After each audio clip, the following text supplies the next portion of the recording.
ഒരിക്കലും ഒരാൾക്കും നൽകാത്ത അതിമഹത്തായ ഭാഗ്യത്തിലൂടെ വിശുദ്ധമായ റജബിൻ്റെ 27-ാമത് രാവിൽ ഇസ്രാ മിഅ്റാജ് എന്ന അത്യത്ഭുത യാത്രയിലൂടെ സൃഷ്ടാവ് സൃഷ്ടിശ്രേഷ്ഠരെ നേരിട്ട് അഭിസംബോധനം ചെയ്ത് സൃഷ്ടികൾക്കായി സമ്മാനമായി നൽകിയതാണ് 5 നേരത്തെ നിസ്കാരം.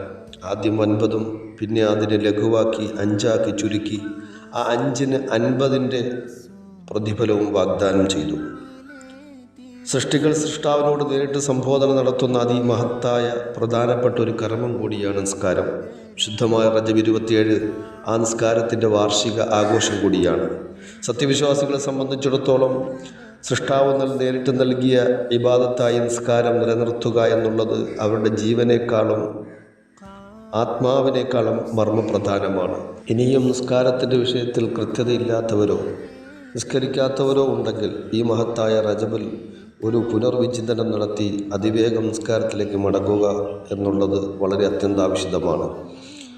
നിസ്കാരമില്ലാത്ത ഒരു മുസ്ലിം അവൻ മുസ്ലിമെന്നോ മുഅ്മിനെന്നോ പറയാൻ കഴിയില്ല. അവന് ദീനിൽ ഒരു സ്ഥാനവുമില്ല. മറ്റെന്ത് കർമ്മമുണ്ടെങ്കിലും അതൊന്നും സ്വീകരിക്കപ്പെടുകയില്ല.